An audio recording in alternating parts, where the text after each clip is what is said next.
ప్రజల సమస్యలు ఏంటివో తెలుసుకోవాలి, ప్రజల అవసరాలను తెలుసుకోవాలి, ప్రజలకు ఏది ఉపయోగకరంగా ఉంటుంది, ఏది అభివృద్ధి పదంలోకి తీసుకుపోగలదు, ఏ సమస్యను మనము తీసుకెళ్తే ప్రజలు సుఖశాంతులతో ఉంటారు, ఎలాంటి కార్యక్రమాన్ని మనము ముందు పెట్టుకొని ఆ కార్యక్రమానికి కావలసిన విధి విధానాలను రూపొందించి మనము ఏ విధంగా ముందుకు వెళ్ళాలి, ఎలా కలవాలి, ఎలా ప్రజలను మమేకం చేయాలి, ఏ విధంగా ప్రజలందరినీ చైతన్యపరచాలి, ఆలోచనతోటి మనం ఎప్పుడైతే ముందుకెళ్తామో అప్పుడే ప్రజలలో విశ్వాసము, నమ్మకము చిగురించి వికసించగలదు. కావున ప్రజలను మనము చైతన్యపరిచే విధానంలో ఏమైనా లోపాలున్నా, ఏమైనా తప్పులున్నా మనము తప్పనిసరిగా వాటిని సరి చేసుకోవాలి. ఇక్కడ మనం ఎలాంటి భేషజాలకు పోకూడదు. భేషజాలు మన మనస్సులో కలిగినవంటే ఇక మన అభివృద్ధి ఏమో కానీ మన మధ్య విభేదాలు తలెత్తుతాయి. కావున మనము ఎలాంటి భేషజాలకు పోకుండా ఐకమత్యంతో మనము ముందుకు పోవాలని సందర్భంగా అందరికీ గుర్తు చేస్తున్నాను.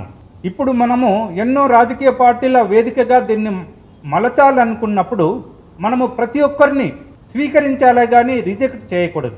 ప్రతి పార్టీని మనము స్వీకరించాలి, అందరినీ కలుపుకొని అన్ని పార్టీలను ఏకం చేసుకొని ప్రస్తుత సమాజంలో అవినీతి పెరిగిపోయింది, నిర్లక్ష్యము పెరిగిపోయింది, మాఫియా పెరిగిపోయింది.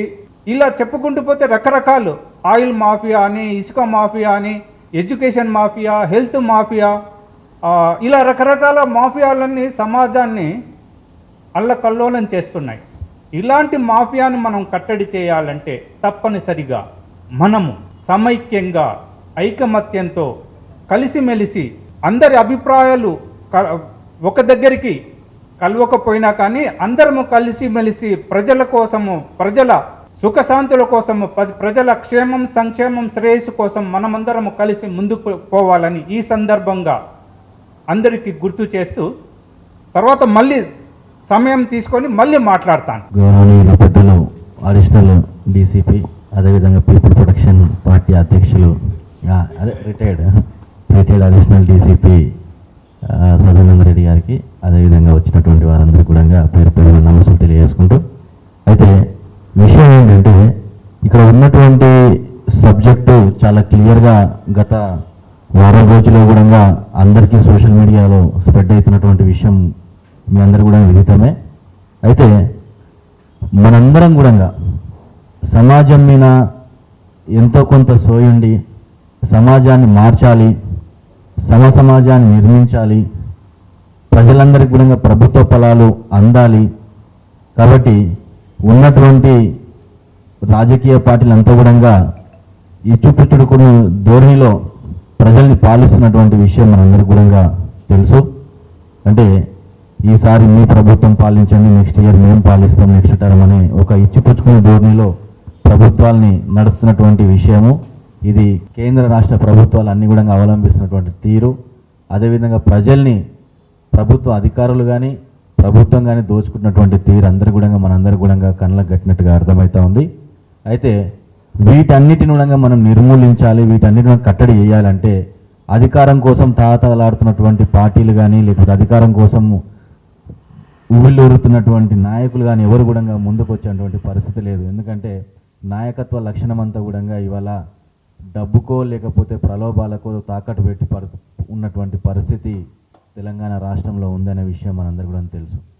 కాబట్టి ఒక ప్రత్యేకమైనటువంటి వేదిక ప్రజలకు అదేవిధంగా ప్రభుత్వాలకు ఒక వారధిగా ఉన్నటువంటి వేదిక, ప్రజలు ఏదైతే పొందాలో, ప్రజలకు ఏదైతే కావాలో, ప్రజలకు ఏదైతే ఇవ్వాలో దాన్ని ప్రత్యక్షంగా ప్రజల చెంతకు చేర్చేటువంటి వేదిక కావాలనే ఒక ఉద్దేశంతోన, అదేవిధంగా మనందరం కూడా ప్రజా సమస్యల మీద పోరాటం చేయడానికే, ప్రజాస్వామ్యంలో నిలదొక్కుకోవడానికే పార్టీలు కానీ సంఘాలు కానీ అన్నీ కూడా నిర్మిస్తూ ఉన్నాం. ఒక గృహ నిర్మాణం జరగాలంటే దాంట్లో ఇటుకలు కావాలి, ఇసుక కావాలి, మేస్త్రి కావాలి, పనులు కావాలి. అట్లా ఏ విధంగా అయితే మనందరం కూడా సమకూర్చుకుంటున్నామో మనందరం కూడా సమాజ శ్రేయస్సు కోసం రకరకాలుగా ఎవరికి తోచిన దారిలో ఎవరికి తోచిన విధంగా చేతనైనంత వరకు కూడా ప్రయత్నం చేస్తూ ఉన్నాం ప్రతినిత్యం కూడా. కాబట్టి అవన్నీ కూడా చిన్న చిన్న కాలువలన్నీ కూడా ఒకతాన చేరితే అది ఒక నదీ ప్రవాహం అవుతుంది. నదీ ప్రవాహాలన్నీ కూడా ఒకతాన చేరితే సముద్రం అవుతుంది. కాబట్టి ఇవాళ మనందరం కూడా అట్లాంటి ఆలోచన చేసి అట్లాంటి ఆలోచన ఉన్న వాళ్ళందరం కూడా ఒక దగ్గర కలపాలి. మనం యొక్క ఉద్యమాన్ని మొదలు పెట్టాలి. ప్రభుత్వాలకు అదేవిధంగా ఇక్కడ ఉన్నటువంటి డబ్బుతో శాసిస్తున్నటువంటి రాజకీయ పార్టీలకు అందరికీ కూడా తగిన గుణపాఠం చెప్పాలి. ప్రజలకు ఎంతైతే తల్లిపాలు ఎంత స్వచ్ఛమో అంత స్వచ్ఛమైనటువంటి పాలన అందించాలి అనే ఒక సదుద్దేశంతోన ఈ వేదికను ప్రారంభించడం జరిగింది. ఇది సదానంద రెడ్డి గారు అదేవిధంగా నేను అందరం కొంత కూర్చొని దీనిపైన వర్కౌట్ చేసి ఎట్లా వెళ్ళాలి, ప్రజల్లోకి ఏ విధంగా వెళ్ళాలి, ఎవరెవరిని తీసుకొని కలుపుకొని వెళ్ళాలి అనే విషయంలో చాలా వరకు తర్జన భర్జన తర్వాతనే తుది నిర్ణయానికి వచ్చి రావడం జరిగింది. అయితే మళ్ళీ కూడా మనం మాట్లాడుకున్న విషయాలన్నిటి మీద కూడా మళ్ళీ స్పష్టమైనటువంటి వివరణ ఇవ్వడం జరుగుతుంది. కాబట్టి ఇవాళ మన సమావేశం యొక్క ముఖ్య ఉద్దేశము తెలంగాణ రాష్ట్రంలో ఉన్నటువంటి కేంద్ర స్థాయి కానీ రాష్ట్ర స్థాయి పార్టీలు అదేవిధంగా సంఘాలు, వ్యక్తులు, సమాజ శ్రేయస్సు కోరుకునే ప్రతి ఒక్కరిని కూడా ఒక వేదిక మీదకి తీసుకురావాలి. గతంలో మన దగ్గర 69 తెలంగాణ ఉద్యమం జరిగింది. అదేవిధంగా మలిదశ ఉద్యమం జరిగింది. ఎన్నో ఉద్యమాలకు వేదికైనటువంటి తెలంగాణ ఇవాళ ప్రజాస్వామ్యాన్ని కాపాడుకోవడానికి కూడా మరొక ఉద్యమానికి తెరదీయాలనే ఒక ఉద్దేశంతో మొదలుపెట్టినటువంటి ఈ ప్రయాణంలో మీరందరూ భాగస్వాములై ఇంకా కూడా రాబోయే భవిష్యత్తులో ఒక వ్యక్తితో మొదలైనటువంటి ప్రయాణం, ఒక వ్యక్తి 10 మంది కూడితే ఒక సంఘం, 10 మంది 100 మంది కూడితే అదొక వ్యవస్థ కావాలి. దాన్ని ప్రజలందరి కోసం మనం నిస్వార్థంగా కష్టపడాలనే ఒక ఉద్దేశంతో మొదలుపెట్టినటువంటి ఈ ప్రయాణంలో మీరందరూ భాగస్వాములైనందుకు సంతోషిస్తూ ఉన్నాం. మీ యొక్క ఉద్దేశాలు అదేవిధంగా చేయటువంటి కార్యక్రమాలు, చేపట్టేటువంటి కార్యక్రమాలు, మీ సలహాలు, సూచనలు, రాబోయే భవిష్యత్తులో మన నిర్మాణము, అదేవిధంగా ఇంకా ఎట్లా చేస్తే మనం యొక్క ఐక్యత పెంపొందించుకోవడానికి అవకాశం ఉంటుంది. ఇట్లాంటి విషయాలన్నీ కూడా విలువైన సమాచారాన్ని, విలువైనటువంటి సలహాలని, సూచనల్ని మీరందరూ ఇస్తే కనుక అందరి భాగస్వామ్యంతో మనం మన ప్రజాస్వామ్యాన్ని కాపాడుకోవడానికి ముందుకెళ్ళడానికి వీలుంటుందనే విషయాన్ని నేను మీ అందరికీ కూడా కోరుకుంటూ, దయచేసి మీకున్నటువంటి సమయంలో విలువైనటువంటి సమాచారాన్ని, విలువైనటువంటి విషయాలని, సలహాలని తప్పకుండా పాటించి ఇవాళ ఎంతమంది ఉన్నారనేది మన సమావేశంలో ముఖ్యం కాదు. ఎంత ముఖ్యమైనటువంటి వాళ్ళని కూర్చొని రేపు రాబోయే భవిష్యత్తులో మనము ఎంత మంచి సేవ చేసి ప్రజలకు, ప్రభుత్వానికి, ప్రజాఫలాలకు, ప్రభుత్వం ఇచ్చేటువంటి ప్రజాఫలాలకు ఎంత వారధిగా నిలబడడం అనేది ముఖ్యం. కాబట్టి మనందరం కూడా సంఘాలు నిర్మించినా, సంస్థలు నిర్మించినా, వ్యవస్థ నిర్మించినా, పార్టీలు నిర్మించినా మనందరూ కూడా సమాజం మీద సోయింది కాబట్టి నిర్మించినాం. కాబట్టి వాటన్నిటి కూడా సార్థకత చేయాల్సినటువంటి అవసరం, ఆవశ్యకత ఉంది. దానికే మనందరం కూడా ప్రయాణం మొదలు పెడదామని చెప్పి కోరుకుంటూ, తర్వాత ఒక్కొక్కరికి అంటే ఇక్కడ ఏ ఒక్కరు కూడా డిక్టేటర్ కాదు, అందరం కూడా మనందరం కూడా సమానమైనటువంటి భాగస్వామ్యులమే. కాబట్టి వారి వారి ఉద్దేశాలని తప్పకుండా చెప్పాలని కోరుకుంటా ఉన్నా. ఇక్కడ వేదిక కాదు, లేకపోతే ఒకరు చెప్తేనే ఒకరు ముఖ్య అతిథులు గారు, అందరం ముఖ్య అతిథులమే. కాబట్టి అదే విధంగానే ముందుకెళ్ళాలి. ఈర్ష్య ద్వేషాలు ఎట్లాంటివి లేకుండా ముందుకెళ్ళాలని చెప్పి కోరుకుంటూ ముందు మాట్లాడాలని చెప్పి కోరుతా ఉన్నా ప్రతి ఒక్కరిని కూడా. నేను ఏలూరులో పుట్టి పెరిగి గత 30 సంవత్సరాలుగా చెన్నైలో ఉంటూ చెన్నైలో అనేక సామాజిక ఉద్యమాలు, సోషల్ సర్వీస్ పనులు చేస్తున్నాను గత 15 సంవత్సరాలుగా. ఆ క్రమంలో 2016లో మద్యపాన నిషేధం కోరుతూ 32 రోజులు నిరవధిక నిరాదీక్ష చేయడం జరిగింది. ఆ దీక్ష ఫలితంగా ప్రజలందరూ, ఎంతోమంది పెద్ద పెద్ద నాయకులు చేసిన ఉద్యమాల ఫలితంగా జయలలిత మేడం గారు దశల వారీ మద్యపాన నిషేధం ప్రకటించి తమిళనాడులో 6,000 మద్యం దుకాణాలలో ఆమె బ్రతి ఉండగా 3,000 మద్యం దుకాణాలు మూసివేశారు. దానివలన ఎంతోమంది చెప్పిన విషయం ఏమిటంటే, మా ఇంటి పక్కన మద్యం దుకాణం ఉంటే ఒక కప్పు టీ తాగడానికి వెళ్ళి ఒక 10 రూపాయలు పెట్టుకుని ఒక పెగ్గు తాగి వచ్చేవాళ్ళం. పక్కన మద్యం దుకాణం లేకపోయేసరికి మేము ఆ వ్యసనానికి బానిసవ్వకుండా బయటపడ్డాము అని చాలామంది చెప్పారు. సో ఇది నేను చేసిన నిరాదీక్ష చిన్న విషయం. ఎంతోమంది మహామహులు దీన్ని పైకి తీసుకెళ్ళడం వలన జయలలిత మేడం గారు మంచి మనసుతో ఆ నిర్ణయం తీసుకుని మంచి పని చేశారని జయలలిత మేడం గారికి నేను కృతజ్ఞతలు తెలియజేస్తున్నాను. ప్రస్తుతం నేను తెలంగాణలో ఉన్న అవినీతిని తగ్గించడానికి ఒక చిన్న ప్రయత్నం చేయదలుచుకున్నాను. ఆ విషయం మాట్లాడుతున్నాను. నేను ఖైరతాబాద్ ఆర్టీ ఆఫీస్లో లైసెన్స్ రెన్యువల్ కోసం వచ్చినప్పుడు నా ఆధార్ కార్డు ఇక్కడ మార్చాలన్నారు. ఆధార్ కార్డు ఫ్రెండ్ ఇంటర్ అడ్రస్ మార్చాక నాకు చట్టపరంగా తప్పు చేయటం ఇష్టం లేకపోయింది. కేవలం ఆధార్ కార్డు మారడం వల్ల చట్టాన్ని గౌరవించాలనే ఉద్దేశంతో ఒక 5 నెలలు చెన్నై హైదరాబాద్లో ఉందామని చెప్పి నేను ఇక్కడ షిఫ్ట్ అవ్వడం జరిగింది. దురదృష్టం ఏమిటంటే నేను 1000 రూపాయలు లంచం ఇవ్వలేదని చెప్పి నా డ్రైవింగ్ లైసెన్స్ రెన్యువల్ చేసిన డ్రైవింగ్ లైసెన్స్ ఫిజికల్ ఆఫీస్ నాకు పంపించుకొని ఆపేశారు. ఆన్లైన్లో ఓకే చేశారు. అప్పుడు నాకు తట్టిన ఆలోచన, ఇది నా ఒక్కడి సమస్య కాదు, నా ఒక్కడి సమస్య పరిష్కరించుకోవడం పెద్ద విషయం కాదు, కానీ ఇక ముందు తెలంగాణలో ఏ పౌరుడికి అవినీతి వలన పనులు ఆగిపోవడం ఆగకూడదు అనిపించింది. అప్పుడు నాకు వచ్చిన ఆలోచనే జొమాటో, ర్యాపిడో, స్విగ్గీ తరహాలో ప్రభుత్వ అధికారికి single star to 5 star rating system ఇవ్వండి అనే చట్టం తీసుకురండి. ఉదాహరణకు చెప్పాలంటే మీ ఇంటికి ఒక కరెంట్ అధికారి వచ్చి కరెంట్ రిపేర్ చేసిన తర్వాత మీ కంప్లైంట్ క్లోజ్ అని చెప్పి పై అధికారికి మెసేజ్ పంపించగానే కంప్లైంట్ మీరు ఇవ్వడం వల్ల మీ మొబైల్ నెంబర్కి ఒక మెసేజ్ వస్తుంది, ఈ అధికారి సేవ మీద single star to 5 star rating ఇవ్వండి అని చెప్పి. సింగిల్ స్టార్ రేటింగ్ అంటే మైనస్, 5 స్టార్ అంటే ప్లస్. ఒక అధికారి నెలకి 100 మందికి సర్వీస్ చేసి 10 మంది దగ్గర సింగిల్ స్టార్ రేటింగ్ తెచ్చుకుంటే అతనికి మైనస్ పాయింట్లు పడతాయి. సింగిల్ స్టార్ రేటింగ్ ఇవ్వగానే కొన్ని ప్రశ్నలు మమ్మల్ని అడుగుతారు, అది మీరు కావాలంటే ఆన్సర్ చేయొచ్చు, లేదంటే వదిలేయచ్చు. వాటిల్లో ఫర్ ఎగ్జాంపుల్ ఈ అధికారి మర్యాదగా మాట్లాడారా లేదా, అధికారి మర్యాదగా మాట్లాడలేదని -2 మార్కులు. అధికారి లంచం అడిగాడా లేదా, లంచం అడిగారంటే -7 మార్కులు. అధికారి పని చేశారా లేదా, పని చేయలేదు, పని తెలియదు, కరెంట్ రాలేదని -2 మార్కులు. ఇలా ఒక అధికారి ఒక నెలలో 10 మంది దగ్గర మైనస్ మార్కులు తెచ్చుకుని -100 మార్కులు మొత్తం తెచ్చుకుంటే అతనికి 10% జీతం కట్ చేయండి జీవితాంతం. అదే అధికారి 2వ నెలలో మరో 10 మంది దగ్గర మైనస్ మార్కులు తెచ్చుకుని మరో 100 మార్కులు మైనస్ మార్కులు తెచ్చుకుంటే అతనికి 20% జీతం కట్ చేయండి. 3వ నెల అదే అధికారి మారకుండా -500 పాయింట్లు తెచ్చుకుంటే అధికారిని సస్పెండ్ చేయండి.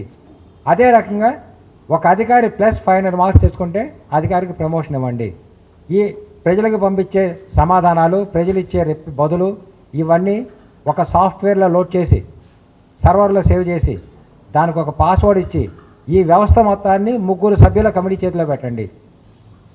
ఆ 3 సభ్యులు ఎవరుంటారంటే chief minister, high court chief justice, NGO leader. వీళ్ళ కింద ఈ కంప్లైంట్లన్నీ చూస్తానికి స్పెషల్ పోలీస్ టీం తరహాలో ఒక 100 మంది కొత్తగా రిక్రూట్ చేయండి. ఇలా నియమించబడే వాళ్ళు అంతకుముందు ఏ డిపార్ట్మెంట్లో పనిచేసి ఉండకూడదు, ఎందుకంటే వాళ్ళు డిపార్ట్మెంట్ వాళ్ళు ఇన్ఫ్లుయెన్స్ చేస్తారు. అందువల్ల కొత్త యువకులను ట్రైన్ చేసి నిర్మించండి, రిక్రూట్ చేయండి. చేశాక అధికారులు ప్రజలు ఇచ్చిన కంప్లైంట్, ఫర్ ఎగ్జాంపుల్ చెప్పాలంటే మీరు పన్ను కట్టడానికి వెళ్తారు, వాళ్ళతో చెబుతారు, అయ్యా నా ఇల్లు 2000 స్క్వేర్ ఫీట్లో ఉంది, 3000 స్క్వేర్ ఫీట్లకు పన్ను వేశారు అని మీరు డాక్యుమెంట్స్ చూపిస్తారు. కానీ మీరు 1000 రూపాయలు లంచం ఇవ్వడం వలన మీకు 3000 స్క్వేర్ ఫీటే పన్ను వసూలు చేస్తారు. మీరు బయటికి రాగానే ఈ ఫీడ్బ్యాక్ సిస్టంలో మెసేజ్ రాగానే మీరు తక్షణం అధికారి మీద -0 సింగిల్ స్టార్ రేటింగ్ ఇచ్చి ఈ డాక్యుమెంట్లు అప్లోడ్ చేస్తారు. నా డాక్యుమెంట్లు ఉన్నా సరే లంచం ఇవ్వలేదని చెప్పి ఇతను నాకు సాల్వ్ చేయలేదు అనగానే ఆటోమేటికలీ 100 మంది టీము ఈ సమస్యని పరిష్కరించి తక్షణం న్యాయం చేయాలి. ఇలా సింగిల్ స్టార్ రేటింగ్లో వచ్చిన ప్రతి సమస్యని 1 నెల రోజుల్లో పరిష్కరించాలి.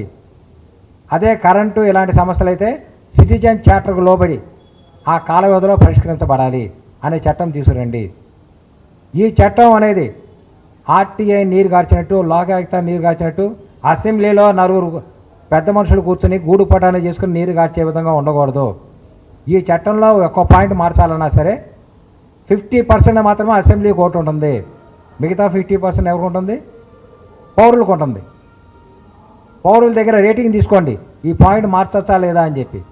ఆ పౌరులు అవును అంటేనే రేటింగ్ మార్చండి. లేని పరిస్థితిలో ఆ చట్టం ఏ ఆధారంగా రూల్స్ అన్నీ ఆటోమేటిక్గా పనిచేస్తూ ఉండాలి అనే చట్టం తీసుకురానే ప్రయత్నం చేయదలుచుకున్నాను. ఆ చట్టం అనేది వచ్చిన రోజున తెలంగాణలో అవినీతి 40 to 50% తగ్గుతుందని చెప్పి భావిస్తున్నాను. ప్లస్ ఈ చట్టం అనేది ప్రజా సమస్యలకే కాదు, మీ ఇంటి ముందు రోడ్డు బాగోదు, రోడ్డు రిపేర్ చేయమని అంటారు, మీకు ఫీడ్బ్యాక్ రాగానే రోడ్డు సరైన క్వాలిటీ రోడ్డు వేయలేదు మీరు కంప్లైంట్ ఇస్తారు. ప్రజలకి సంబంధించిన ప్రతి విషయం మీద ఫీడ్బ్యాక్ తీసుకోవాలి. వర్షాకాలంలో మీ ఇంటి ముందు డ్రైనేజీ పొంగుతుంది, మీరు కంప్లైంట్ ఇస్తారు, మా డ్రైనేజీలో మురుగు తీగిపోవడం వలన డ్రైనేజీ ఓవర్ఫ్లో అయిందని చెబుతారు. ఆటోమేటిక్గా ఆ ఫీడ్బ్యాక్ ఆధారంగా డ్రైనేజీ క్లీన్ చేయని అధికారమే చర్యలు తీసుకోవాలి. ఇలా ప్రతి డిపార్ట్మెంట్ ప్రజా సమస్యలు ప్రతిదీ ఈ చట్టం ఆధారంగా పరిష్కరించబడాలి. ఈ చట్టం కోసం నేను ఒక ఉద్యమం కోసం ప్రయత్నిస్తున్నాను. దానికి మీ అందరి సహకారం మాకు అత్యవసరం. మీ అందరూ నాకు సహకరిస్తారని కోరుకుంటున్నాను. దీనికి ప్రజల్ని సేకరిస్తే ఎలాగా అనే విషయంలో నాకు ఒక స్పష్టమైన అవగాహన ఉంది. ఇవాళ మీ బైకులకి మీ ఆటోలకి ఫైన్లు వేస్తున్నారు. ఒక్కొక్క ఆటోకి ఒక్కొక్క బైక్కి 5,000 నుంచి 10,000 ఫైన్లు ఇస్తున్నారు. ఆ ఫైన్లు అయితే ఇల్లీగల్, వేయకూడదు. ఎట్లా ఇల్లీగల్ అని చెబుతాను. ఫర్ ఎగ్జాంపుల్, శివ గారి బైక్కి 4 ఫైన్లు పడి 4,500 రూపాయలు పెనాల్టీ వచ్చింది. కానీ ఆయనకి ఫస్ట్ ఫైన్ పడంగానే ఆయనకి SMS ద్వారా, ఈమెయిల్ ద్వారా, లేదంటే ఆయన ఇంటికి పోస్ట్ ద్వారా ఒక హెచ్చరిక పంపించుంటే రెండవ తప్పు ఆయన చేసిండేవారు కాదు. చట్టం ఏం చెబుతుంది? A punishment should lead to reform.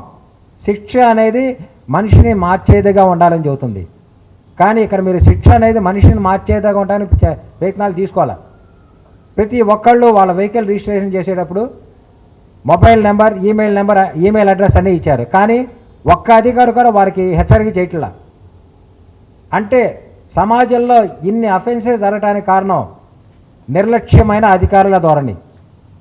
సరైన సమయంలో సకాలంలో పౌరులకి సమాచారం అయ్యా మీరు తప్పు చేస్తున్నారు, మిమ్మల్ని మీరు మార్చుకోండి అనే హెచ్చరిక చేయని నిర్లక్ష్య అధికారుల ధోరణి. అంటే ఇక్కడ తప్పు దండన ప్రజలకు మాత్రమేనా? 5,000 పెనాల్టీలు, 10,000 పెనాల్టీలు శివగారికి మాత్రమేనా? శివగారికి మెసేజ్ పంపించిన అధికారులకు ఎలాంటి దండన లేదా? అంటే ప్రజలు మాత్రం సాగుకడతాడు దుడ్డు కడ పెట్టుకున్నాయి, అధికారులు వచ్చి కాపాడతారు. అంటే మీరు లంచాలు వసూలు చేసేస్తున్నారని చెప్పా. ఈ అక్రమాన్ని ఈ రకంగా ప్రజలకి అవేర్నెస్ క్రియేట్ చేయకుండా ఒక ఫైన్ వేయటం అనేది కలెక్షన్ విధానంగా పెట్టుకున్న విధానాన్ని మార్చాలి. మీరు కావాలంటే పన్నులు వేసుకోండి. ప్రజల్ని క్రిమినల్స్గా మార్చి ప్రజల మానం మీద దెబ్బకొట్టి, పరువు ప్రతిష్టల మీద దెబ్బకొట్టి వాళ్ళని క్రిమినల్స్గా సమాజంలో క్రియేట్ చేస్తూ ఫైన్ వసూలు చేసుకోవడం, పన్ను వసూలు చేసుకోవడం తప్పది. మీ కలెక్షన్ కోసం ప్రజలను వచ్చి అనవసరంగా క్రిమినల్స్గా మార్చమాకండి, అఫెండర్స్గా మార్చమాకండి. ఇక ముందు ఫైన్లు వేసేటప్పుడు సమాచారం అందిన అధికారులు కూడా పరిగణలో వాళ్ళకు కూడా ఫైన్లు వేయండి ప్రజలతో పాటు. అదే మీరు సిటిజన్ ఫీడ్బ్యాక్ సిస్టమ్ వస్తే ఇలాంటి ఫైన్లు ఉండవు.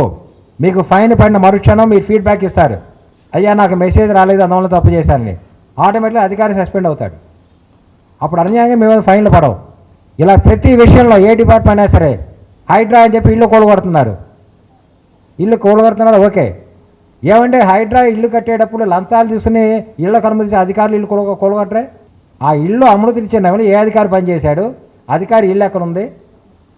మరి అధికారి ఇల్లు కూలగొట్టాలి కదా. అంటే తప్పు చేసిన ప్రజలకే పనిష్మెంట్, అధికారులు దండం లేదంటే ఇదేం ప్రజాస్వామ్యం? అలా దండాన్ని విధించదలుచుకున్నారా? ముఖ్యమంత్రి ఇంటి ముందుకు వెళ్తున్నాడు, రివాల్వర్ షూట్ చేయండి, ఐఎమ్ రెడీ. ఆ చంపేదేదో ఫస్ట్ శివరామని చంపండి, తర్వాత ప్రజలను చంపండి. ఇది నా నినాదం. ఇక్కడ శివరావు ఒక్కడే కాదు, శివ గారైనా సదానంద రెడ్డి గారైనా సరే రండి కాల్చండి. ఒక అల్లూరు సీతారామరావు అయితే ఒక అల్లూరు సీతారామరావుగా భగత్ సింగ్ గారు నిలబడి ఛాలెంజ్ చేస్తేనే అవినీతి చేసే అధికారులు లొంగుతారు. మనం ఎంతవరకు పోరాటాలు అని చెప్పి 4 చోట్ల 4 కేకలేసి వెళ్ళిపోతే లొంగరు. సింహం గుహలోకి వెళ్ళి సింహం చెవి ఆడిద్దాం, చస్తే చస్తాం, లేదంటే సింహాలు లొంగ తీస్తాం. చచ్చిన పేరే, లొంగ తీసిన పేరే, రెండు మనకు పేరే. అవినీతిని సహించవద్దు, సింహాన్ని నిలదీద్దాం. ఇది నా నినాదం. నేను ఇలాగే పనిచేశాను చాలాసార్లు, ఇప్పటికే చాలాసేపు మాట్లాడాను. ఈ చట్టం తెచ్చిన విషయంలో మీ నెంబర్స్ ఇస్తే మీకు ఫీడ్బ్యాక్ పంపిస్తాను, నేను మీకు అప్డేట్ చేస్తుంటాను. సభాధ్యక్షులు సదానంద రెడ్డి గారు, సభకు నమస్కారం. సభాధ్యక్షులు సదానంద్ గారు, శివ గారు, వానాల శ్రీనివాస్ గారు, శోభా యాదవ్ గారు అందరికీ కూడా జై స్వరాజ్ పార్టీ తరఫున శుభాకాంక్షలు తెలియజేస్తున్నాం. మిత్రులు ధైర్యంతో ఒక మేధో మదన సదస్సును పెట్టారు, సంతోషం. ఇలాంటి మేధో సదస్సులు జరుగుతున్న క్రమంలోనే క్రీమ్ అనేది వస్తుంది. క్రీమ్ వచ్చిన తర్వాతనే వ్యవస్థలో మార్పు వస్తుంది. చట్టాలు, మార్పులు ఇవన్నీ వస్తుంది. ఫేక్ ఎన్నో చట్టాల కోసం పోరాడినాం మనం, వచ్చినాయి, ఒక్కటి ఉపయోగపడదు. ఎందుకు? చట్టము ఇంప్లిమెంట్ చేయాలనుకుంటే ఈ అన్ని చట్టాలు అవసరం లేదు. భారత రాజ్యాంగాన్ని మించిన చట్టం లేదు ఈ భారతదేశంలో. 78 ఏళ్ల కాలంలో ప్రతి భారత పౌరుడు కోటీశ్వరుడు కూడా కాదు, కోట్లీశ్వరుడు అయ్యేవాడు. ఎందుకు కాలేదంటే పాలక వర్గంలో ఉన్నటువంటి వర్గ దృక్పథము వాళ్ళకి ఆలోచన విధానం వల్ల మీరు అరుస్తుండాలి, గొడవపడుతుండాలి, చట్టాలు రావాలంటుండాలి, చట్టాలు ఇస్తుంటాం మేము, ఇంప్లిమెంట్ చేయాలి. ఇంప్లిమెంట్ చేసే స్థితిలో నువ్వు లేవు, చట్టం కోసం పోరాడిన ఆయన లేడు, ఎవరు లేడు. ఇది మనం ఎన్ని చేసినా అల్టిమేట్గా చట్టంలో కూర్చున్నటువంటి వ్యక్తులు చేస్తేనే వస్తుంది. ఆ చట్టంలోకి ఎవరు పోవాలి, సరే ఎవరైతే మాట్లాడుతారో ఆ చట్టంలో పోవాలనే ఆలోచన పెట్టుకున్నప్పుడు మాత్రమే 100% అని వస్తుందని చెప్పము. ఎందుకంటే ఇందాక సార్ మాట్లాడుతూ మాఫియా మాఫియా మాఫియా మాఫియా ఒక 10 రకాల మాఫియాలు చెప్పి, ఈ అన్ని మాఫియాలు మనలాంటి వాళ్ళం, మనలాంటి ఆలోచన పరులు లక్షల మంది వచ్చినా మారదు. ఎందుకు మారదంటే ప్రజా సంపద ప్రైవేటీకరణ జరిగినప్పుడు మాఫియా కొనసాగుతూనే ఉంటుంది. విద్య ప్రభుత్వ రంగం నుంచి ప్రైవేట్ రంగంలోకి వచ్చినప్పుడు మాఫియా ఉంటూనే ఉంటుంది. వైద్యము ప్రభుత్వ రంగం నుంచి ప్రైవేట్ రంగంలోకి వచ్చిన తర్వాత ఏ ముఖ్యమంత్రి, ఏ సీఎం, సదానంద రెడ్డి అయినా, శివ అయినా, శోభా యాదవ్ గారు అయినా, కోనాల శ్రీనివాస్ అయినా, కాసాని శ్రీనివాస్ గౌడ్ అయినా కొంత తేడా ఉంటుందేమో మాఫియాల్లో, కానీ కాదు. ఎప్పుడైతుంది ఈ వ్యవస్థలన్నీ, వ్యాపార వ్యవస్థలు, సర్వీస్ వ్యవస్థలు ప్రభుత్వ రంగంలో ఉన్నప్పుడు, ఓ మాట చెప్పాలంటే మిత్రుడు చెప్పారు, బ్రిటిష్ కాలంలో అవినీతి అనేది లేదు, ఒకళ్ళు ఉంటే వాడు భూమి మీద ఉండేవాడు.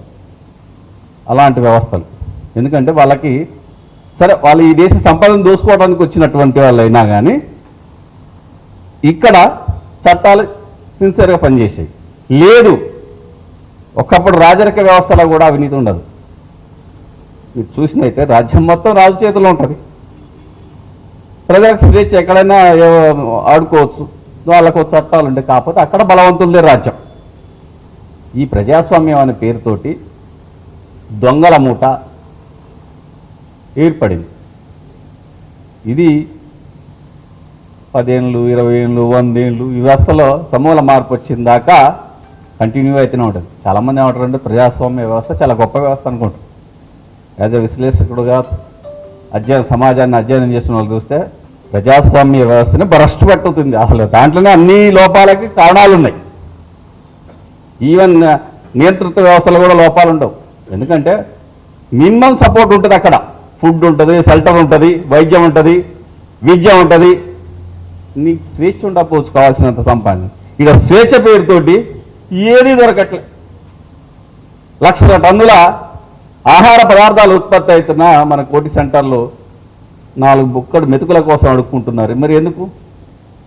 ఎక్కడో అమెరికా నుంచి, పాకిస్తాన్ నుంచి, లేదా పాశ్చాత్య కంట్రీల నుంచి కూడా ఇక్కడికి వచ్చి వైద్యం చేసుకుని పోతుంటారు. మన దగ్గర గిరిజనవాడలో లేకపోతే మారుమూల పల్లెల్లో మలేరియాకు రూపాయి అవుతుంది టాబ్లెట్, లేదు 10 రూపాయలు అయితే మలేరియా టాబ్లెట్, మొత్తం లేదు 100 రూపాయలు అవుతుంది. 100 రూపాయల టాబ్లెట్ దొరక్క చనిపోయేటోళ్ళు ఎంతోమంది. అంతర్జాతీయ హబ్బుగా, మెడికల్ హబ్గా హైదరాబాద్ ఉంది. హైదరాబాద్ అంటే తెలంగాణ ఉంది, తెలంగాణ అంటే భారతదేశం ఉంది. సో ఈ మార్పులు రావాలంటే ఈ మార్పుల గురించి ఎవరైతే చెప్తున్నామో సింగిల్ సూత్రం, అక్కడ సీట్లకు పోవటమే ఆలోచించాలి. నువ్వు చెయ్యని వల్ల రాదు. ఎందుకంటే అదేదో నువ్వు చేయరాదు, నువ్వు పోరాదు, వద్దనేరా. నెక్స్ట్ చట్టాలండి, మన కళ్ళమ్మ చూసిన దిశ చట్టం తర్వాత ఆయనయా వచ్చిందంటే ఇక్కడ మహిళలు సంపూర్ణ స్వేచ్ఛ భద్రతతో ఉంటారు అనుకున్నాం. అంతకంటే దారుణాలు జరుగుతున్నాయి. మీరు అన్నారు ఆర్టీఐ చట్టం ఏమన్నా పనిచేస్తుంది ఎక్కడన్నా? ఇట్లా చట్టము ఒకవేళ ప్రభుత్వం తలుచుకుంటే మనందరినీ ఈ క్షణంలోనే అరెస్ట్ చేసుకుని జైల్లో పెట్టడానికి కూడా ఉన్నాయి చట్టాలు. ఏదో ఒకరు చెప్తాడు, దాంట్లో మనం వర్తిస్తాం. అంటే ఎవడైతే చెప్తాడో ఆడెవడైనా ఉండండి, 5 ఏళ్ల కోసం ఉంటాడా, 10 ఏళ్ల కోసం ఉంటాడా, 1 ఇయర్ కోసం ఉంటాడా, ఉన్నోడు చెప్పిందే అది. కింద కూర్చున్నప్పుడు మాట్లాడుతుంది వేరే ఉంటుంది. చూడలేదా మనం రేవంత్ రెడ్డిని, కేసీఆర్ని చెప్పినప్పుడు వామ్మో అనుకున్నాం. సో ఇక్కడ ఈ వర్గం నుంచి వచ్చిన వాళ్ళు వాళ్ళ సొక్కాలు మారచ్చు, వాళ్ళ జెండాలు మారచ్చు, వాళ్ళ రూపు మారచ్చు, కానీ వర్గ స్వభావాన్ని మాత్రం మారారు. కాబట్టి ఆ వర్గ స్వభావం మార్చాలంటే మీలాంటి ఆలోచన పరులు రాజకీయాల్లో ప్రత్యక్ష రాజకీయాల్లో మీరే సీఎంలు, మీరే ఎమ్మెల్యేలు, మీరే ఎమ్మెల్సీలు, ఎంపీలు, మినిస్టర్లు అయ్యాలనే ఆలోచనతో వస్తే అవుతుంది. అటువైపు మీరు చేయాలి ప్రయత్నాలు. అక్కడ మా జయస్వరాజ్ పార్టీగా మీరేమన్నంటే ఈ కూటమిలు తాటి సరే మీ ప్రయత్నాలు మీరు చేయండి. మీరేమన్నా ఇన్వైట్ చేస్తే మా వంతు ఒక కార్యకర్తగా వచ్చి కూర్చోవాలనుకుంటే, లేదు మీరు చేసే కార్యక్రమం ఒక పొరకగా ఊడ్చాలనుకుంటే మేము వస్తాము. అది మాకు ఆమోదయోగ్యమైనటువంటి అంశమైనప్పుడు.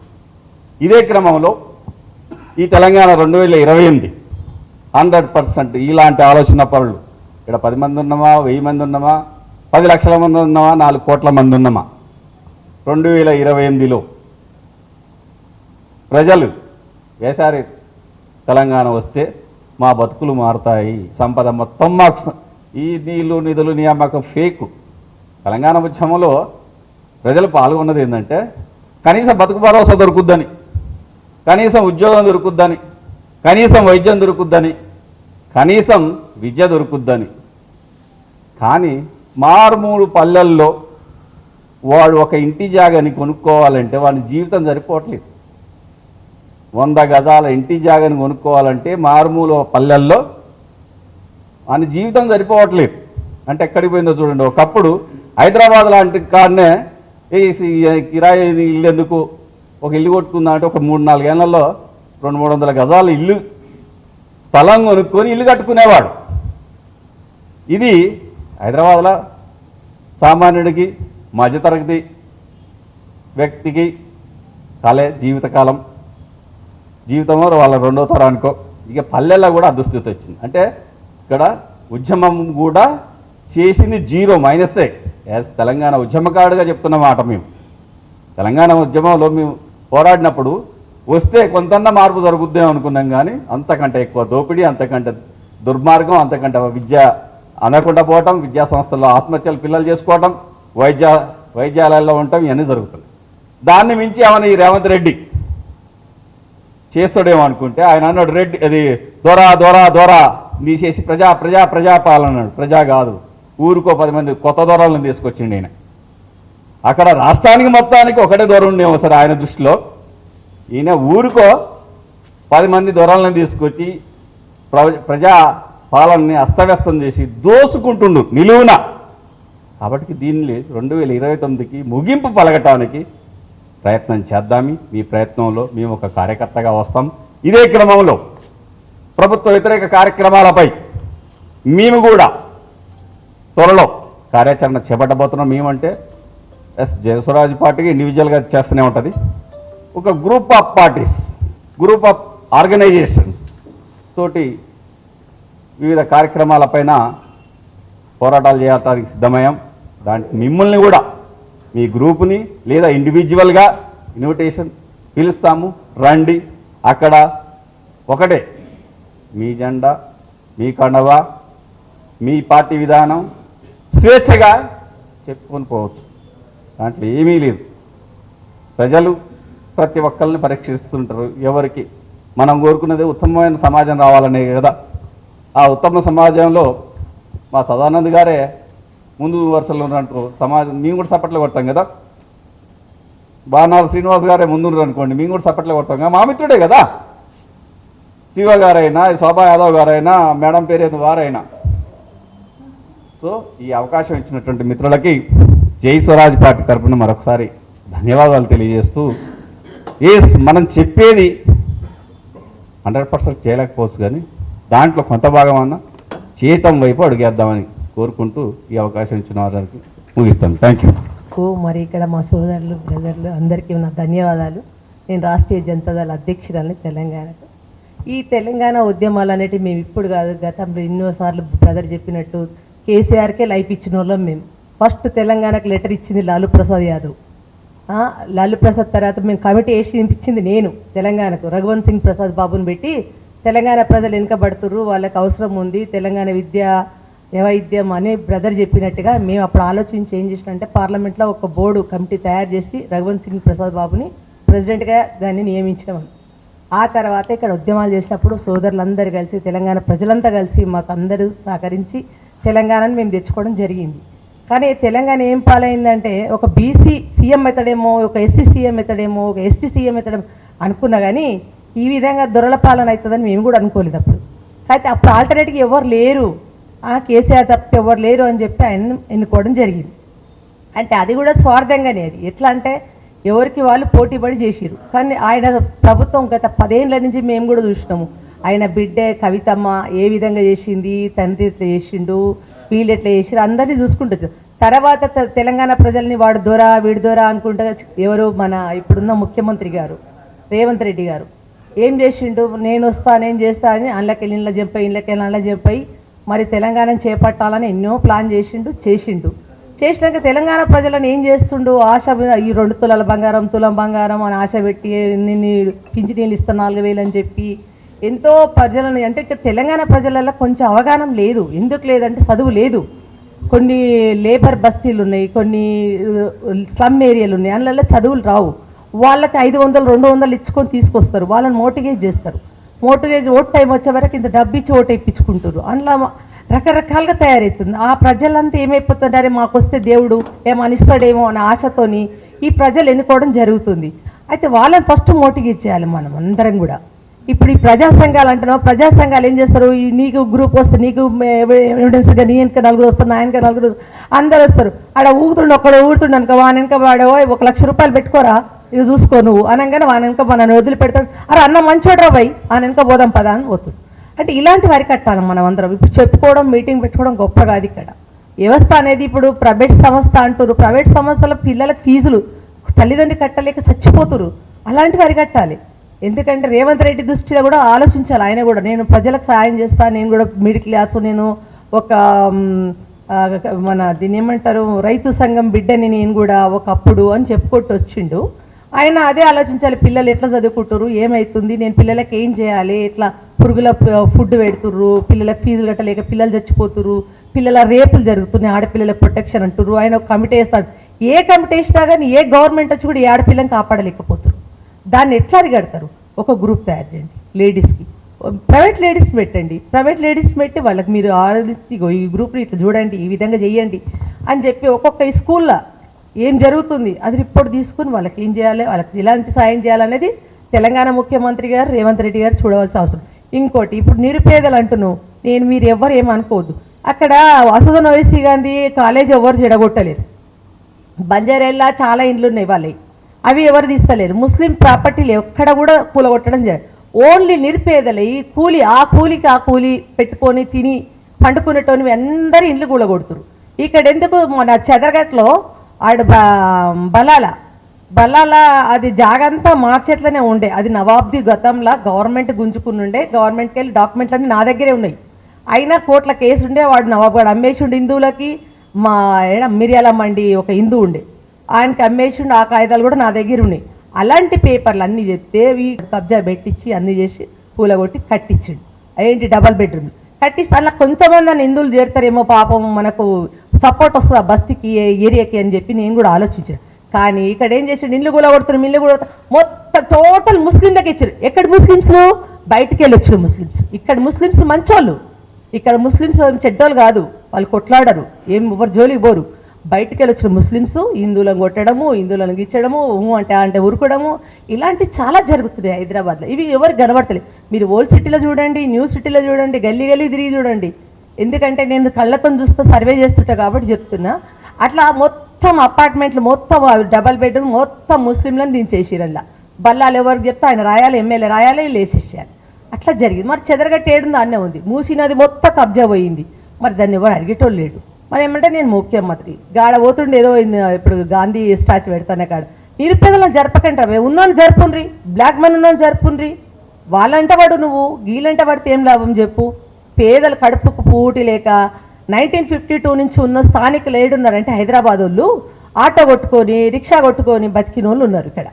కానీ బయటికి వెళ్ళొచ్చు కోట్లు సంపాదించుకొని ఎక్కడో స్థాయికి వెళ్ళిపోయిన వాళ్ళు. ఇప్పుడు బ్రదర్ అన్నాడు ఎన్గట్లో ఒక బతికొచ్చి 4 రోజులలో ఒక 1 ఇయర్లో ఇల్లు కొనుక్కోవచ్చు హైదరాబాద్లో అన్నాడు చూడు. ఆ స్థాయిలో ఇప్పుడు హైదరాబాద్ స్థానికులు కూడా ఇల్లు లేకుండా గత అయిపోయింది వాళ్ళకి. స్థానికులు నా దగ్గర 1952 నుంచి రికార్డు ఉన్నాయి అన్నీ. ఇలా ఓల్డ్ సిటీలో ఉన్న వాళ్ళు, న్యూ సిటీలో ఉన్న వాళ్ళు, ఇక్కడ లోకల్ పీపుల్, తెలంగాణ పీపుల్కు దిక్కుదివాన ఎవడు లేడు. చెప్పేటోళ్ళు అందరం చెప్తాం మనం, విన్నావా? ఆ విధంగా మీరు ఆలోచించి మీరు ఇది నిజంగా చేస్తే నేను కూడా ఎప్పటికీ మీకు సపోర్ట్ ఉంటా. నేను చాలామంది మహిళలను చూస్తున్నా, ప్రోగ్రామ్ పెట్టుకొని ఏదో మీటింగ్ పెట్టుకొని ఫోటోలు దిగడం కాదు మనం కావాల్సింది. మన ప్రజాస్వామ్య బ్రదర్ ఎంతో కష్టపడ్డాడు. ఒకప్పుడు వీళ్ళు శ్రీనివాస్ కానీ, బ్రదర్ కానీ, శివ, వీళ్ళందరూ ఒకప్పుడు తిరిగిరు. ఈ ప్రజా సంఘాలు కాకుండా మన పార్టీలు, చిన్న చిన్న పార్టీలు అన్నీ ఏకమయ్యి ఎవరినో ఒకరిని ఎన్నుకొని ముందుకు నడవండి, నడిచి సాధించండి. రాజ్యాధికారం తీసుకొచ్చి మన రోడ్డు, మన ఇల్లు, మన పైసలు, ఎవరివో పైసలు కాదు, మన ఇళ్ళకే వెళ్తున్న పైసలు, మన పైసలు తినుకుంటా మన మీదే పెత్తనం చేస్తారు. దానికోసం అని చెప్పి ముఖ్యమంత్రి గారు కూడా ఆలోచించవలసిన అవసరం ఉంది. పేదల పిల్లలకు చూడాలి, ఆయన ఇల్లు కూలగొట్టేటువంటి ఆపాలే. తక్షణం దీని లేకుంటే వీళ్ళందరం కలిసి మేము కూడా ధర్నా చేస్తాం. ఎవరైతే పేద ఇల్లు కూలగొడుతారో అక్కడ ఖచ్చితంగా నేను కూడా రిపోర్ట్ చేస్తా, సెంట్రల్కి మాట్లాడతా, సోనియా గాంధీతో కూడా మాట్లాడతా. ఈ విధంగా చేయడం పద్ధతి కాదని చెప్పి సోనియా గాంధీకి, రాహుల్ గాంధీ కూడా నేను చెప్పడం జరుగుతుంది. ఎందుకంటే ఈ విధంగా నిరుపేదలు ఎక్కడ పోతారు? వాళ్ళకి ఇండ్లు లేవు. ఇప్పుడు ఇక్కడ కొట్టేసిరనుకో వాళ్ళకి ఎవరు ఇవ్వాలి? మళ్ళీ ఇండ్లు ఎక్కడ పోతారు? అప్పుడు చిన్న చిన్న పూనాలను పెట్టుకొని ఎక్కడ పోతారు? అది ఆలోచించు. నేను అనేది అది. నీకు పిల్లలు, పెళ్ళాం అందరూ ఉన్నారు, అందరికీ ఉంటారు, భార్య పిల్లలు అందరూ. వాళ్ళని ఆలోచించి దృష్టిలో పెట్టుకొని మీరు చెప్పండి. Okay, thank you. సదానందరెడ్డి గారికి, అలాగే మా కాసాని చిన్నన్న గారికి, ఇతర పెద్దలకు, ఆర్జేడీ ప్రతినిధులకు, మా ప్రజాయుక్త పార్టీ ప్రతినిధులకు, అదేవిధంగా మంచి సోషల్ వర్కర్ సార్కి, వకీల్ సాబ్, మా మేడం వకీల్ సాబ్ గారికి పేరు పేరున అందరికీ నా నమస్కారాలు. ఒక మహత్తరమైన ఆలోచన అంశంతో మనం ఇక్కడ గ్యాదర్ అయినాం. కానీ అస్సలైన థీమ్ మర్చిపోతున్నాం. నాకు తెలిసి యాక్చువల్ థీమ్ రాజకీయాలల్లా మనము వ్యవస్థలో ఉన్న లోపాలు ఎట్లా అవి సరిచేద్దానని కాదు నా ఉద్దేశం. కానీ వాటికి ముఖ్య కారణాలు, ఇప్పుడు సారు చెట్ల గురించి మాట్లాడాను. సార్ ఒక మాట, అరే వేలాది చెట్లు పంచిన సందర్భాలు ఉన్నాయి, లక్షలాది చెట్లు నాటిన సందర్భాలు ఉన్నాయి. Everything is going and stopping at the point manipulation, అవినీతి దగ్గర ఆగుతుంది. అన్ని మీరు ఎక్కడ ఏ సమస్యన entire not only in India, if ఎక్కడ ప్రపంచంలో ఉన్న ఎక్కడ ఏ అవినీతి గురించి అయినా కూడా, ఏ సమస్య గురించి అయినా కూడా మనం ఆరాధిస్తే అది పోయి అవినీతి కాడ ఆగుతుంది, కరప్షన్. దానికి పొలిటికల్గా అంటే డిప్లొమాటిక్గా పోవాలనేది నా ఉద్దేశం, నాట్ మ్యానిపులేషన్. రాజకీయాలలో ఆ పదం వాడొద్దు మనం. కానీ రాజకీయ కోణంలో డిప్లొమాటిక్గా పోతే we can influence the aspects. ఆ విధంగా ఆలోచించండి. రాజకీయంగా మనం ఇన్ఫ్లుయెన్స్ చేయగలగాలి. ఒక రాజకీయ నాయకుడు, అక్క మీరు ఇప్పుడు ఒక మాట అన్నారు, పేదల ఇల్లు అని. పెద్దల ఇల్లు technically they are what we say registered. రాజకీయం ఇప్పుడు అన్నాడు, రాజకీయ మన రాజ్యాంగం కంటే గొప్ప ఆలోచన అనేది వేరేది లేదు. It's absolutely correct, absolutely correct. ఎన్ని 1,00,000 పాయింట్స్ ఉండని, మనం 1,00,000 సజెస్ట్ చేయని, అవన్నీ మళ్ళా రాజ్యాంగంలో ఉన్నాయే, లేనివి కాదు. Everybody is answerable. కలెక్టర్ దాకా. ఇప్పుడు మీరు ఒక మాట అన్నారు, ఆటోలు నడిపిస్తున్నారు, మళ్ళా సిగ్నల్ కాడ అడుక్కుంటున్నారు, అది మాఫియా. అది కూడా సార్ అన్నట్టు అది కూడా మాఫియానే. కానీ అది కాదు మనం అనాల్సింది, దాన్ని ఆపజాలం. అది ఇండైరెక్ట్గా డిప్లొమాటిక్గా మనం ఇంతకుముందు ఫ్రెండ్లీగా మాట్లాడినప్పుడు చెప్పిన నేను మా సోదరులకు, మనము మనసుండి మ్యానిపులేషన్ చేయగలిగేటోడు సీట్ మీద ఉండాలి. మనసుండి పేదల పట్ల అంకితభావం ఉండి వానికి మ్యానిపులేషన్ తెలిసి వాడు సీటు మీద ఉంటే చేస్తాడు. అంతేగాని ఇవన్నీ సోషల్ ఆస్పెక్ట్స్, సోషల్ వర్కర్ చేయాలి. ఎవరొద్దన్నారు? ఇప్పుడు నేను ఒక గలుడ చెమ్మన్ కాడ ఒక వ్యక్తిని చూస్తా, సర్దార్జీ పాపం, ట్రాఫిక్ జామ్ అయినప్పుడల్లా వచ్చి క్లియర్ చేస్తూ ఉంటాడు. What about government? What about MLA? What about MP? What about collector? Everything goes and stop at collector. ప్రతి దానికి ఆన్సరబుల్. యాక్చువల్గా మనం డీప్గా ఆలోచిస్తే డిస్ట్రిక్ట్ కలెక్టర్ ప్రతి దానికి ఆన్సరబుల్. ఇప్పుడు సార్ అన్నాడు 100 రూపాయలు మలేరియాకు ట్రీట్మెంట్ చేసుకోలేక చనిపోయిన సందర్భాలు కూడా ఉన్నాయంటే absolutely collector is responsible. But who is questioning on that? ప్రతి ఒక్కరికి సీట్ కావాలి, లేదా పబ్లిసిటీ కావాలి, లేదా డబ్బులు కావాలి, లేదా నేను సోషల్ వర్కర్. అట్లా కాదు. ఎవరి కోసం చేస్తున్నావు సోషల్ వర్కర్? నేను సోషల్ వర్కర్ అంటే ఇట్స్ నాట్ పాసిబుల్. సార్ అన్నాడు ఇప్పుడు ఇంతకుముందు 30 రోజుల పైబడి ఆమరణ నిరాహార దీక్ష చేసిన అన్నాడు. అన్న ఆడేమని ఇన్ఫ్లుయెన్స్ చేయగలుగుతావా అనే పొలిటికల్గా అంటే ఆన్సర్ లేదు. ఎట్లా ఇంటారు until and unless a person should influence politically. Vote బ్యాంక్ని ఇప్పుడు ఇంతమంది ఉన్నాం మనం అందరం ఒక్కటైనా కూడా మనం ఓట్ బ్యాంకుని డిస్టర్బ్ చేయగలుగుతామంటేనే ప్రభుత్వాలు ఉంటాయి. అంతకంటే ఎక్కువ నేనేం చెప్పజాలా. I'm sorry and I'm happy to talk here. వాళ్ళు ప్రజా క్షేత్రంలో ఉన్నారు, సిపిఐ సిపిఎం పీపుల్స్ వార్ వాళ్ళు కూడా ఉన్నారు.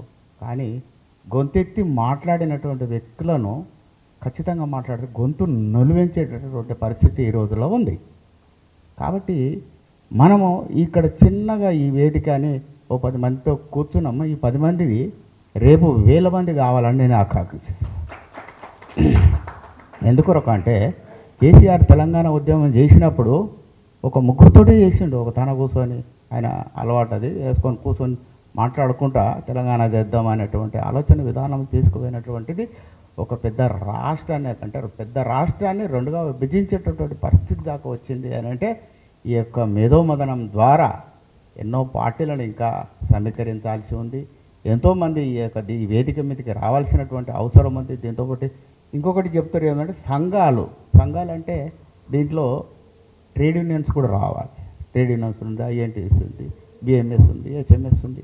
వీళ్ళందరూ ఏంటంటే శ్రామికుల కోసం, కార్మికుల కోసం, అంటే మనలాంటి ఈ చిన్న వర్గాల కొరకు మనం అలాంటి ఏ రకమైనటువంటి పోరాటం చేస్తున్నామో వాళ్ళు కూడా అలాంటి పోరాటం చేస్తుండ్రు. చిన్న చిన్న యూనియన్లు, పెద్ద పెద్ద కంపెనీలకు యూనియన్లు లేకుండా చేసిండ్రు. సంఘాలను గొంతు నిలిపి పెద్ద పెద్ద ఇండస్ట్రీస్ను ఈరోజు మూతపడేసినటువంటి పరిస్థితిలో ఉన్నటువంటి క్రమంలో ఎంతో ఉద్యమాలు చేసినా కూడా ఫలితం లేకపోతే వాళ్ళది ఇష్టారాజ్యంగా ప్రజాస్వామ్యంలో ఓటేసి మనం గెలిపిస్తే వాళ్ళ ఇష్టారాజ్యంలో వాళ్ళ యొక్క అనుకూలమైనటువంటి చట్టాలు తెచ్చుకొని మన లాంటి చిన్న చిన్న రాజకీయ పార్టీలను, చిన్న రాజకీయ పార్టీ అంటే మాది ఆర్జేడీ పార్టీ ఆ రాష్ట్రంలో చాలా పెద్ద పార్టీ.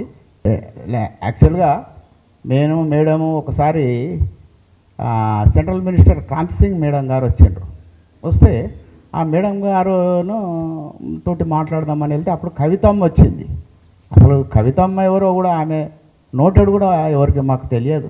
కానీ అన్నా ఆమె ఎవరో కనుకోమ్మా అన్నా అని నన్ను పంపించింది. అంటే నేను అమ్మ ఎవరు నీవు అని అడిగిన కవితను. అడిగితే ఆమె ఏమన్నది, నాది జాగృతి అన్నది. అమ్మ ఏదో జాగృతి అంట, పార్టీ అంట. ఆమె వచ్చిందంట అయితే ఆమె వచ్చి ఆ క్రాంతి సింగ్ మేడం దగ్గరికి టూరిజం అండ్ కల్చర్ మినిస్టర్ ఆమె ఉండే అప్పుడు ఆమె వచ్చి మాట్లాడినాక ఇంతవరకు వచ్చింది కదా కేసీఆర్ బిడ్డ అంటే, అరే అట్లనా అంటే అలాంటి వ్యక్తులు వాళ్ళు ఎక్కడెక్కడనో నామికరా వాస్తవం లేనటువంటి వ్యక్తులు ఈరోజు ఎక్కడనో పోయినరు, కుబేరులు అయిపోయినరు.